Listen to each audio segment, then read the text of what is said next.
Fred Kempe has had a career in journalism and advocacy that spans the end of one Cold War to the possible beginning of another. Born in Utah to German immigrants, Fred made his name as a foreign correspondent during the 1980s for the Wall Street Journal in Vienna and Berlin, rising to become editor of the Wall Street Journal Europe in Brussels before becoming president and CEO of the Atlantic Council, a long-running organization that promotes transatlantic ties, but that had struggled to define itself for a new era at the time that Fred joined in 2007. Fred is the author of numerous books, perhaps most notably Berlin 1961, Kennedy, Khrushchev, and the Most Dangerous Place on Earth. He is also the author of a daily column called Inflection Points, which reflects his view that the world is once again at an inflection point, the fourth of the past century after World Wars I and II and the end of the Cold War. I'm Chris Cermak, and I spoke to Fred Kempe in Washington, D.C. on The Big Interview. Fred Kempe, welcome to The Big Interview. It's a pleasure to be here.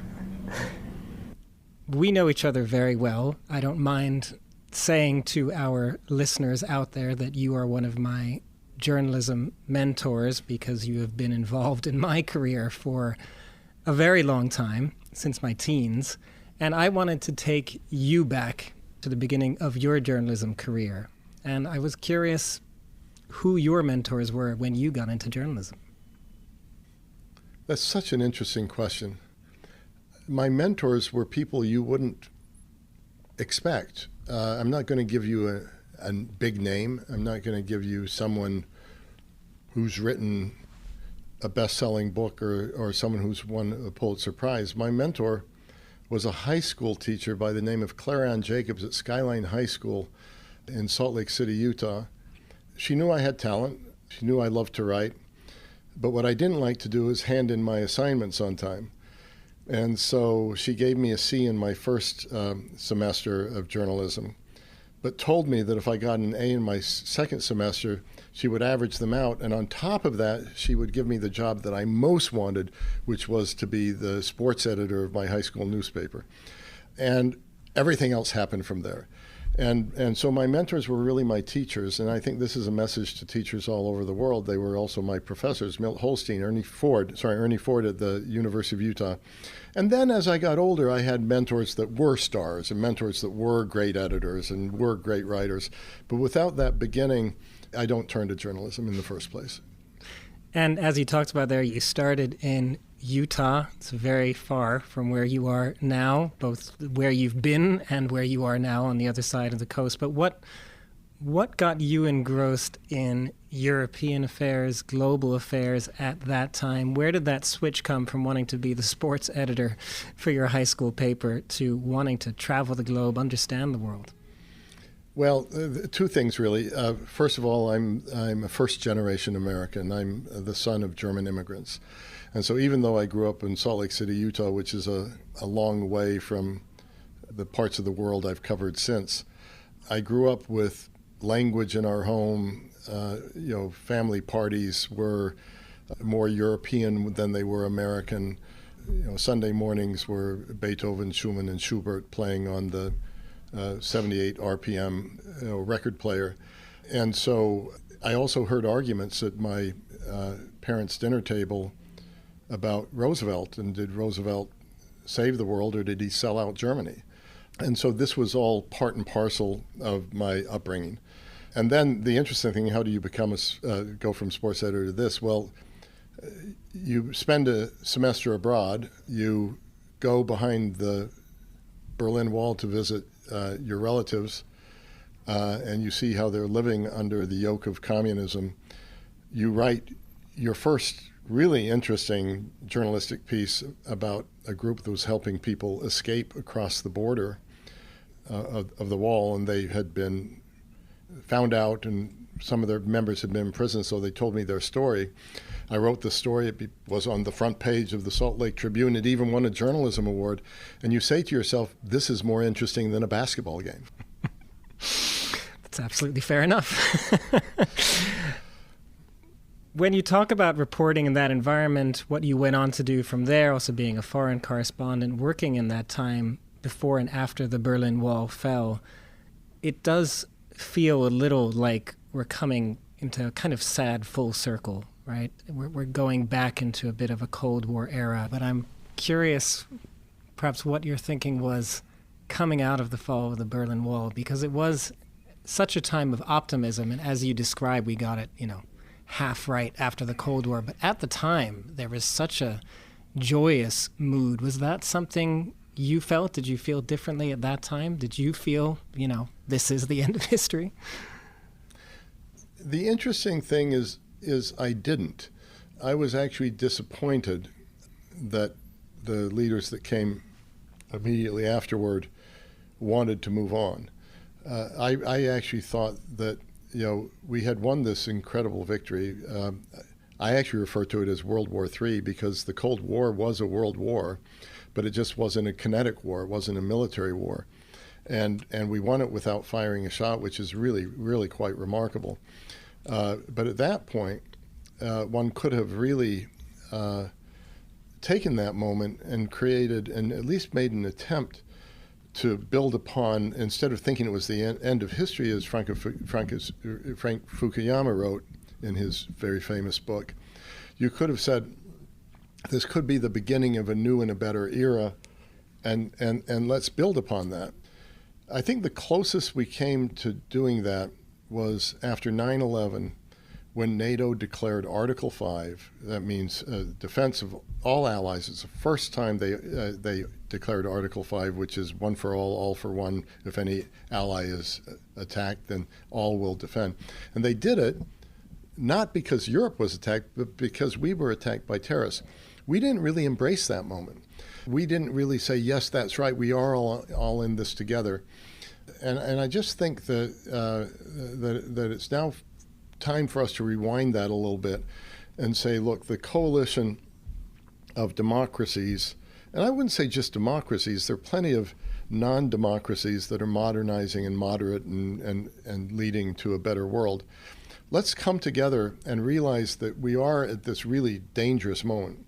And history has showed us, I don't want to go on too long here, but let me give you two comparative moments in history and how they ended. The one moment in history that's comparative of these adversaries, autocratic adversaries together, is the end of the 1930s. And it resolved itself by the U.S. getting involved in the war in 1941. The second period was the 1950s, the end of the 1950s, and it resolved itself through the Cuban Missile Crisis in October of 1962, where the Soviet Union pulled back from the brink of nuclear war, and then we had, after that point, 27 years of arms control talks. We put the guardrails on. But in both of these cases, it resolved itself through war and through near war. The current position we're in isn't going to resolve itself by itself. And so we have to realize that we would rather have a peaceful outcome, as we had after the Cuban Missile Crisis, rather than a going to war outcome. And we have to start working on it now, because I feel we're at the front end of this area. Probably, if you look at it in comparative terms, probably the period between 1948 and 1961, which was World War II was over, but we weren't yet in the habits of behavior with the Soviet Union. So it was a very dangerous period of time. You had the Berlin Wall built. You had the Soviet embargo of Berlin, 1948, Berlin Wall, 1961, Hungary, 1956, and ultimately the Cuban Missile Crisis. I think that's the kind of period we're going into, which we could face a series of crises that we're going to have to manage and see if we can stay out of war. But first and foremost, you have to recognize that's the world you're in. And if you come together with your allies and partners and stay together the way we should have at the end of the Cold War, it will turn out a lot better. And I'm very lucky to be in a job at the Atlantic Council where my organization is mandated to bring that about. But I think it's a crucial moment for the U.S. to lead with its partners and allies to shape a better future. You were talking at the beginning about your own history as a first-generation immigrant to the U.S., your family. You've written about your family and your father. You've written a lot about Germany in general. You've written about the time of the Berlin Wall going up. you know Germany extremely well. You appear on television, I know, as well, in Germany often enough. How has Germany evolved for you? Because it is one of these interesting countries in this moment and everything you've been describing. Are they kind of still stuck in a past way of thinking? Do you buy into the frustrations that many seem to feel with Germany today? I can't remember the writer who said this, and I should remember this, but the saying, and I'll do it in German and then translate it, is, Wenn ich denke an Deutschland in der Nacht, bin ich vom Schlaf gebracht. And it means when I think about Germany in the middle of the night, it wrenches me from my sleep. So Germany dealt with a very short period of its history, 1933 to 1945, in an incredibly healthy manner. It looked deep in its soul. It accepted its responsibility. It democratized itself. It became a leading actor in the European Union and NATO, and to a certain extent, almost through an act of conscience and an act of memory, it went from being a country that was led by one of the most heinous criminal regimes history has ever seen, which of course grew out of one of the most refined, educated, musical, artistic countries. You know, the country of Beethoven and Brahms became the country of Goebbels and Hitler, and this is the whole thing. This is why we're all so fascinated with Germany. And now it's come back to be an important country, and it's an important country that's learned what not to do from its history, but it hasn't learned enough what to do. And so I would love to have Germany step up and say, you know, we're now self-confident. We're safely democratic. Europe is with North America. We have to come together to shape this future, and we have to lead. And it's not lead alone. It's not lead without others, but we're the most important economy in the European Union, largest economy in the European Union, and it's not enough for us to go along. We have to lead. And Germany started going in that direction after Putin's invasion of Ukraine. Chancellor Olaf Scholz even called it the Zeitenwende, the change of times, but there was more Zeiten than Wende, meaning he didn't change quite enough. And so I think it really is a time for Germany to step up and apply its conscience to the future, not just to the past. What does the conscience compel you to do as a leader of Europe and the transatlantic community into the future? And so when I think about Germany, and if I'm pulled from my sleep, it's that Germany could fail to step up as a leader of Europe to the challenges of our times because it's too constrained by its past and not visionary enough about its future.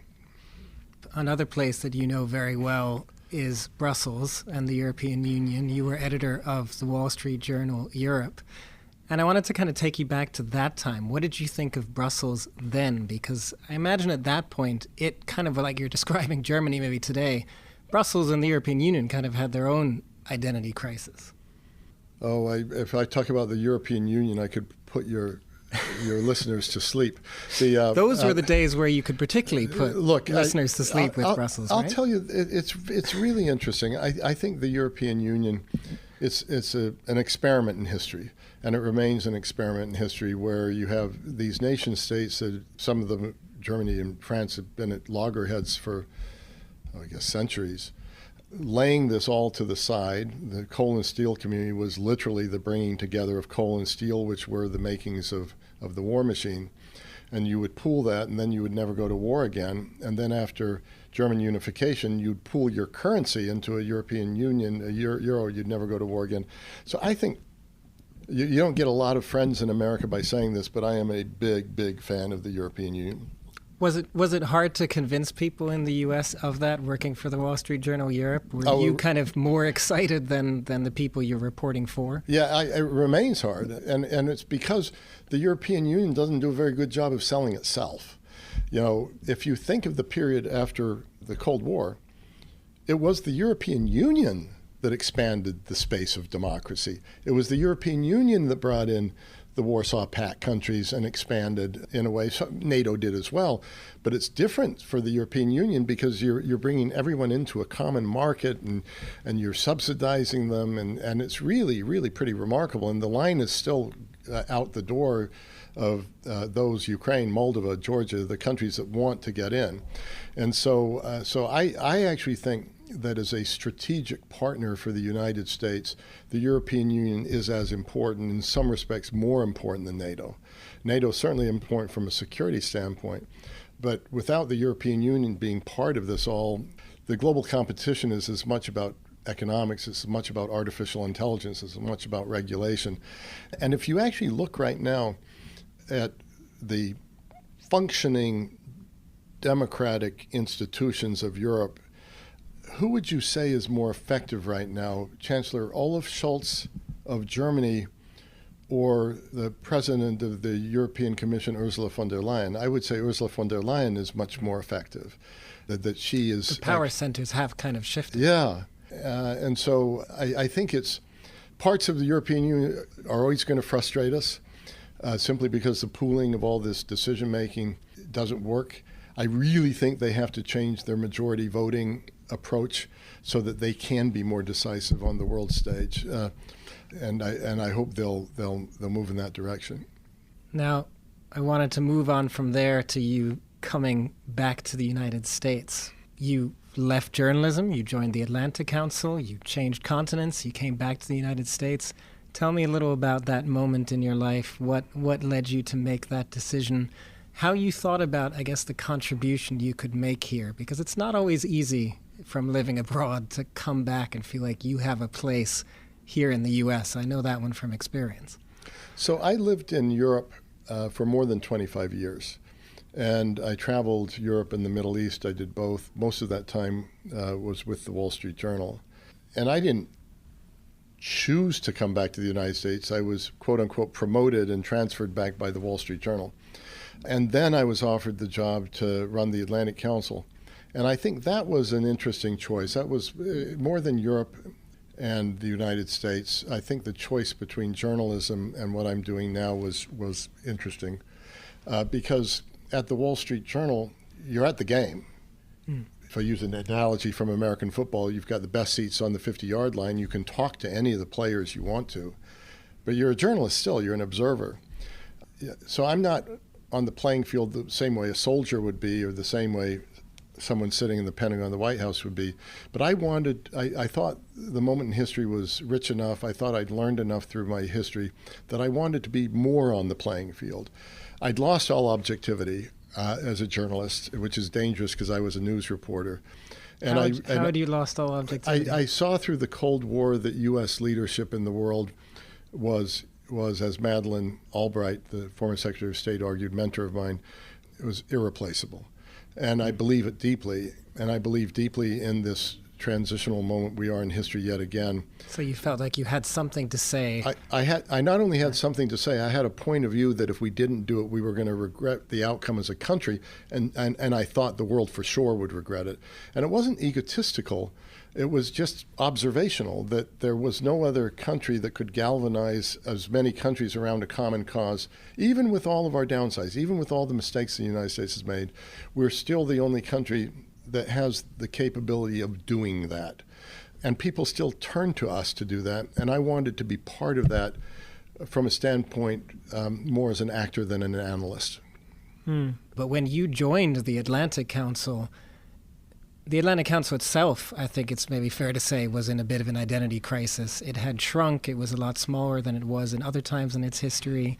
So as much as you talk about having something to say, you joined at a time where I guess you had that opportunity, but also it was pretty risky given where the Atlantic Council stood. How would you describe kind of how you thought about the mission of the Atlantic Council, how you went about changing the mission of the Atlantic Council to turn it into, frankly, a pretty influential global player again that it is today? So I think we all have multiple aspects.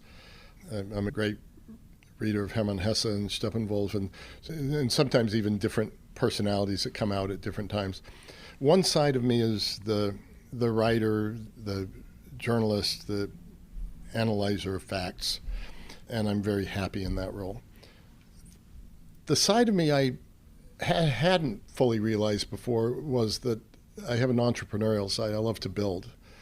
I love to offer people employment opportunities. I love to see those people grow. And the interesting thing is that the Atlantic Council, I got a chance to do both. I got a chance to analyze, I got a chance to understand the world, make comments on the world, write about the world.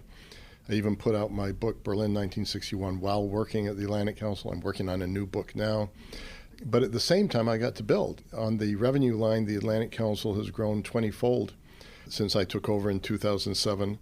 And the only sad part about that is it's a nonprofit, so I couldn't do an IPO. But I'm really proud. We've gone from 15 full-time employees to more than 300 full-time employees. And the money and the numbers isn't important. What's important is we now have a basis for positive influence. Our mission statement is shaping the global future together. And there are three important parts of that. Part of it is shaping, not just writing, not just publishing, but really wanting to move the needle in a nonpartisan, values-oriented way. But second part of that mission statement, the global future, moving the needle in this contest for the global future, so it doesn't turn out that a less benevolent set of actors shapes the world in a way that we will find unrecognizable. And then together, the whole idea there is always with allies. It's not America from behind. It's not America first. It's certainly not America alone. And so I've been able to marry my interest in geopolitics, my journalistic side, with this entrepreneurial side that I don't think I ever knew I had. But it gives one great satisfaction. We're talking in our new office. We just moved in last week. And we moved in here because we could and because we ran out of space. But this building, we've got 5 floors of this building, is filled with people who truly, deeply believe they're involved in a noble cause. They wake up in the morning wanting to be relevant. They wake up in the morning wanting to contribute to a better world. How lucky am I to be part of that, and how lucky I am to be an entrepreneur, and in this case I would say sort of a social, intellectual entrepreneur, because it's not just a monetary entrepreneurship. It's not just building a business, but it's building a business for an entrepreneurial purpose. You said that part of the switch from journalism to the Atlantic Council was losing that impartiality that you may have once had, the objectivity. In this moment, have you lost your optimism? When you talk about inflection points, everything we've talked about here in the work of the Atlantic Council, do you buy into this whole, because I've thought about this a lot in the recent years as well, the arc of history bends towards justice. Do you still buy into that kind of idea? So I'm a relentless optimist, and we vet people who come to the Atlantic Council for optimism. Nothing's wrong with being skeptic. I mean, a skeptic means you're looking at the facts and you're weighing the facts. But we don't like hiring cynics or pessimists. We actually had McKinsey come in and look at the attributes that made the Atlantic Council culture as rich as I think it is right now. One of them is entrepreneurialism. One of them is collegiality. One of them is results orientation. One of them is expertise and high level of expertise. But one of them is optimism. And when I said to McKinsey, I said, well, okay, you can bring in a collegial optimist and somebody is smiling by the water cooler, but they're not getting much done. And the McKinsey person pushed back on me.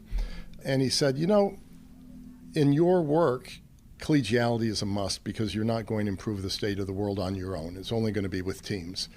And optimism is a must because a pessimist doesn't think the world can be improved and therefore will not try to change the world. An optimist may not improve the state of the world, but the optimist thinks he or she can. And therefore, the optimist is going to make that effort. And I'd much rather get up in the morning thinking I can make a positive difference and wake up wanting to be relevant. I think that is the culture of the organization. And to my dying day, I will believe that the arc of history does bend toward justice, but sometimes optimists need to give it a little help.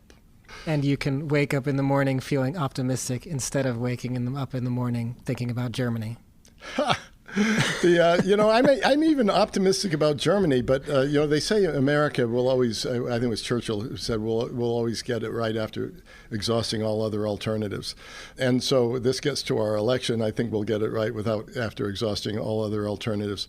If we go to after the election, if Vice President Kamala Harris were to win, she would be a little bit more of a traditional foreign policy voice and traditional president. Donald Trump, whatever you want to think of him, it's going to be a bumpier ride. There's going to be a lot of changes. How does the foreign policy establishment here in the U.S. kind of make itself heard in that environment? How would you try to maintain an influence under a second Trump administration? So I'm president and CEO of the Atlantic Council. We're a nonpartisan organization. We've been around for 63 years. We've been through impeachments, assassination, war, and we'll be here at the end of the term of whomever is elected in November. I can safely predict that. Who gets elected, the challenges for the Atlantic Council will be quite different. You are right that Harris is a more traditional factor in the way she's speaking about allies, the way she's speaking about the world, but less traditional in the sense that she's from a generation that hasn't been engaged in the leadership of the Cold War, certainly not the leadership of World War II. So how she approaches this, I think, is going to be quite different than President Biden or someone who would be in his 80s. Trump is unpredictable. There is no doubt that he'll be more unpredictable than Harris. But if you look at his first term, the rhetoric was a lot hotter than the outcomes. For all his rhetoric against NATO, we stayed in the alliance, and the alliance ended up paying more money for it. So there are some who feel he's going to be angrier, he's going to be more disruptive, it's going to be more worrisome. I think particularly some of the foreign policy establishment worries a lot about the way he talks about allies, worries a lot about the way he talks about how he could solve the war in Ukraine within weeks. But you never quite know with Trump how close the rhetoric is going to be to the reality, and that depends a lot on who he brings into key positions. I think what we have going for us is our institutions are strong. Whoever gets elected will probably have a divided Congress. It looks likely that the Republicans will take the Senate, and it looks likely that Democrats will take the House.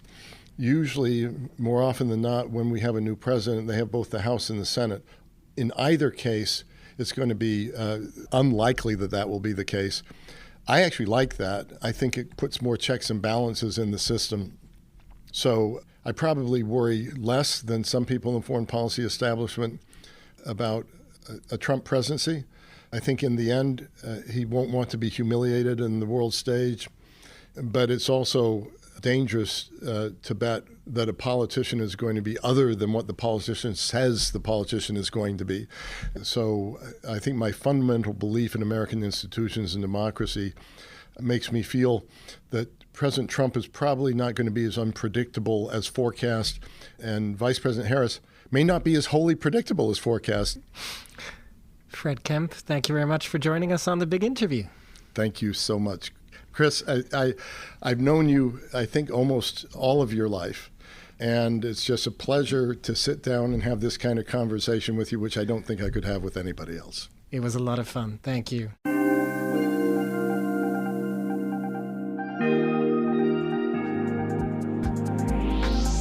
That's it for this edition of The Big Interview. It was edited by Elliot Greenfield and Steph Chungu. From me, Chris Cermak, thanks very much for listening. Until next time, goodbye.